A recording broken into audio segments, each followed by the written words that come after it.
guys, welcome back to another Cat Monkey video. My name is Kat.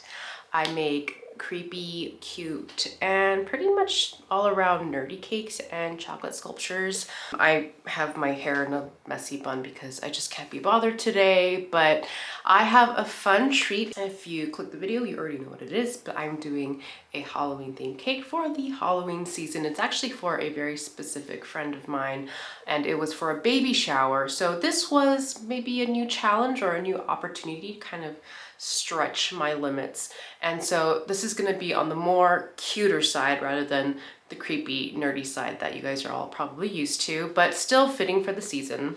I'll talk about it more in the video, but it is very inspired by what vintage Halloween decor looked like.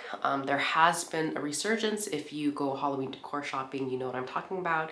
If you are a Johanna Parker fan, you really know what I'm talking about, but I love that stuff. And so this is in that same vein. Let's jump right on into it. And if you haven't subscribed, please do so. Please like the video. Please tell all your friends. Please ring that bell. Let's get started.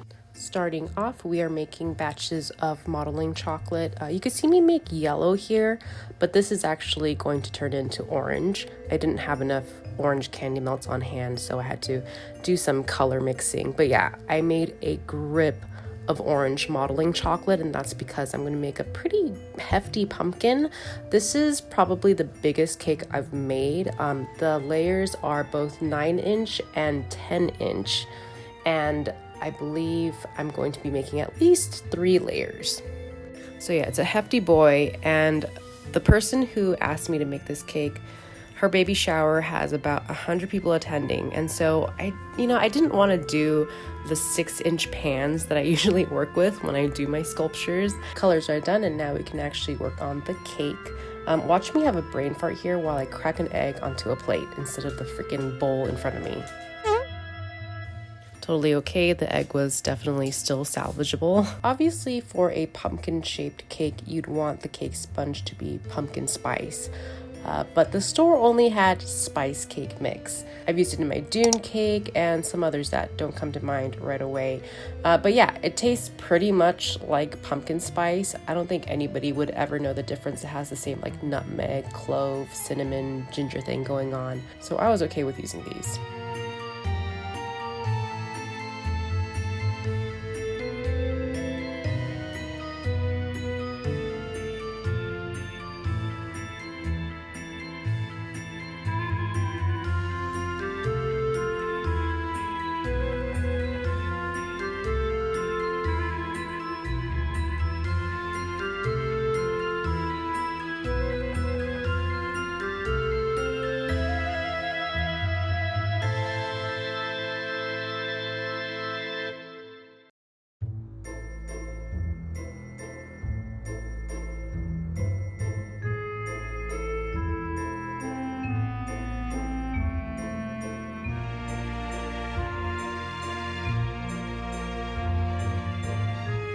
These are my 10-inch pans, so you can see that on top of being very wide, they are also very tall. So yeah, way bigger of a cake sponge than I usually bake. These are, what are these? They're like these temperature controlling fabric strips. You soak them in water, which is why you see them in a pot. And then after they're fully soaked, you wrap it around the cake pan, and when it bakes, it'll bake evenly. Like it won't dome at the top, it'll bake pretty flat.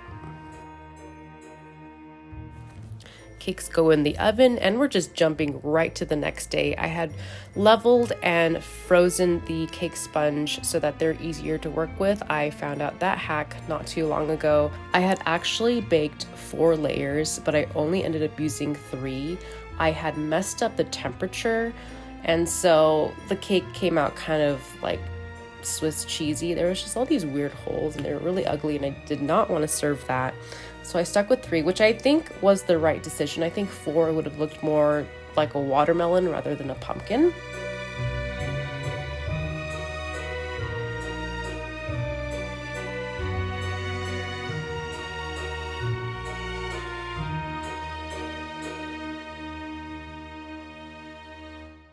The buttercream I'm using is a cinnamon buttercream. Usually when I do cake sculptures, I don't want to get too fancy with the frosting. I just want like a really reliable, sturdy buttercream frosting that can take a beating when it comes to sculpting and just being out in the open.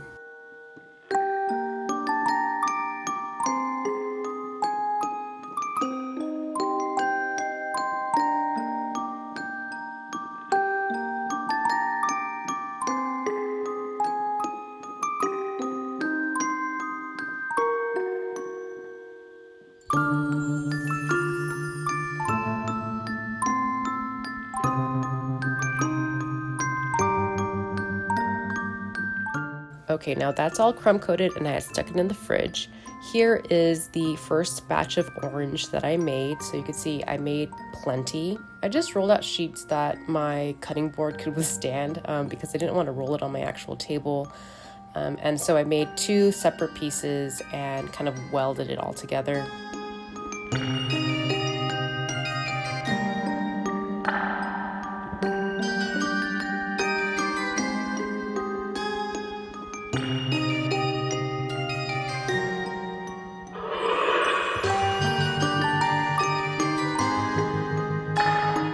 Now on to the next day, we're going to begin sculpting, which is of course the best part.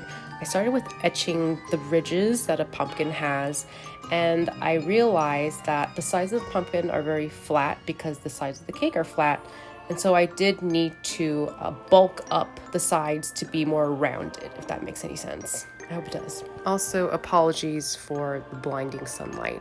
Here it is later in the day where everything is all rounded. You could see like the texture that resulted from adding that extra modeling chocolate layer. And now I'm etching out the facial features of the actual jack-o'-lantern. My reference is actually a piece done by Bethany Lowe. If you know vintage Halloween goods, you probably know her, or you probably know Joanna Parker, but it's in the same vein. It's very vintage, it's very fun and whimsical. When my friend had actually requested this cake, they wanted it to be like a pumpkin / jack-o'-lantern, and so I kind of assumed that they wanted to be a scary jack-o'-lantern because I usually do kind of spookier things when I do my cakes. But because it's a baby shower, I just wanted to make it cuter. I wanted to be more baby shower appropriate, and so I decided to go this way. I'm a big fan of the vintage Halloween look. If I can deck out my whole house in this style, I totally would.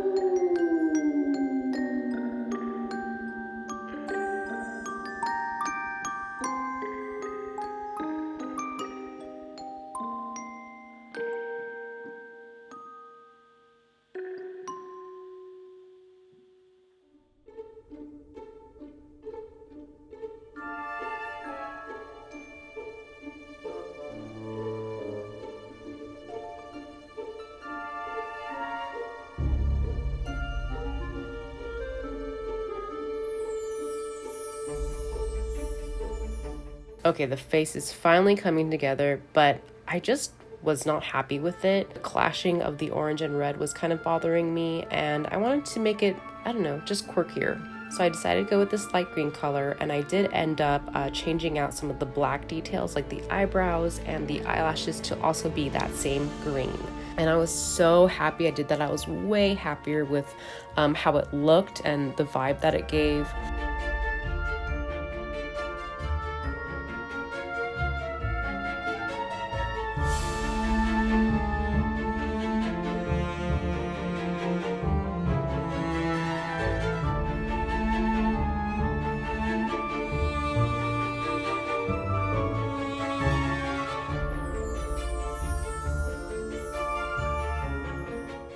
Another problem that I encountered, or another issue I personally had, was looking at the jack-o'-lantern cake sitting on top of the cake board, the cardboard cake board.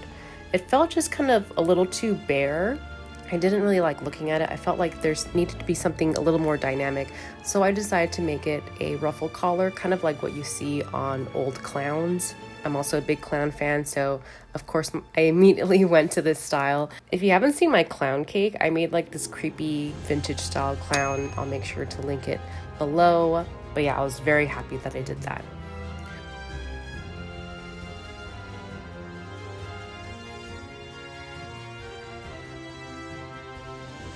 Okay, jack-o'-lantern is done, and now I'm gonna make the little bonus sculpture, and it's gonna be a cute little bat on top of the pumpkin, kind of like popping out like a jack-o'-lantern, sort of like a baby being born. But I did want to make that out of Rice Krispie treats so that it'd sit very lightly on top of the cake and not weigh it down at all. And of course, it's more of like a decorative piece rather than something edible. I believe this is also a Bethany Lowe piece, but I could be wrong. I just found cute vintage bats on Pinterest.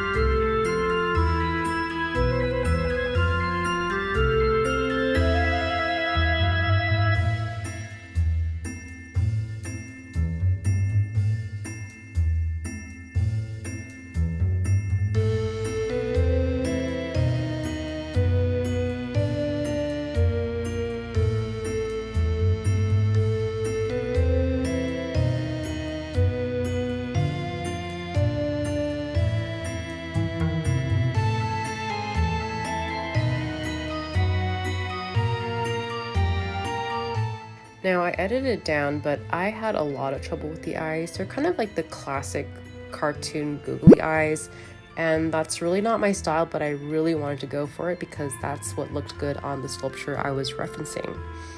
So you're gonna see that change come up, but bear with me as this is what it looks like for now. I'm so glad I made that change, by the way.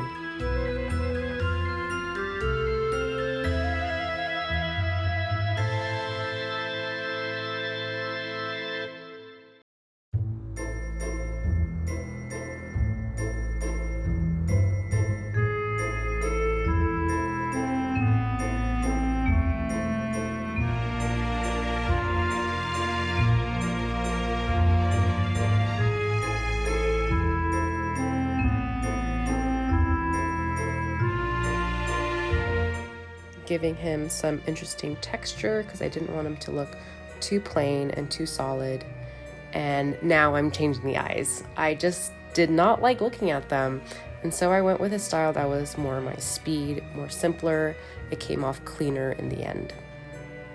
Using cake wire, this is wire wrapped in some paper so it's food safe, to give him his little wings.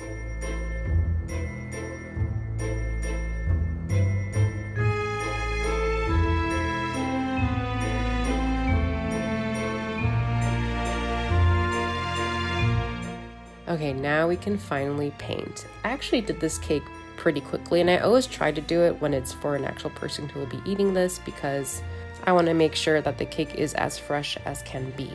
This is actually maybe the 5th cake I made in a span of 3 weeks, which is a lot, but I had to make 4 birthday cakes, and this baby shower cake.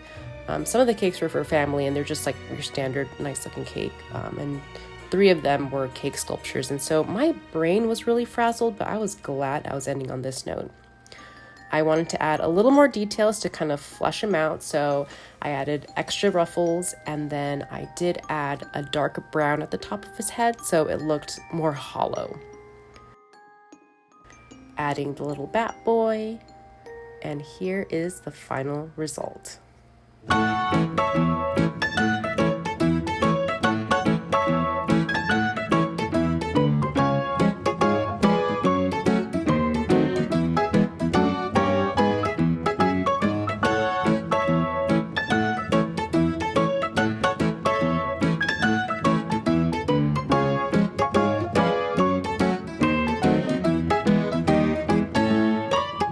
that was my vintage inspired Halloween jack-o'-lantern cake. I hope you guys enjoyed watching it. I had a whole lot of fun making it. As I mentioned before, this was cake, I think number 5 that I did in the span of less than 3 weeks actually. It's birthday season for a lot of people I know. For some reason, it's all happening in fall. It's also my husband's birthday, so just trying to coordinate that. It was kind of madness. I probably finished that cake in the beginning of October, and now it is October 25th. So we are currently 6 days away from Halloween. The video should be up before then. But yeah, I was really exhausted at this point, so I was grateful to be ending on this super fun note. That being said, I have already started working on my next cake, and we are doing a 180, like a full 180. Well, I mean, it's still spooky, it's still fitting for the Halloween season, but we're gonna do some horror, we're gonna do some gore. It's been a long time. The last time I probably did a gory one was for, I guess the Tetsuo one could be considered gore. If you haven't seen that, I'll link it below. But probably the most goriest of them all is when I made the spider crab Norse head from The Thing. Make sure to check that out. That was my first venture into that style of sculpting, and I had a blast. And it's a shame I've only done it once, but now if you check back for my next video, I will have done it a second time. Just fingers crossed that it goes well. So if that's your type of thing, please make sure to like and subscribe, ring that bell, tell all your friends, you know the drill, and I will see you guys next time. Bye.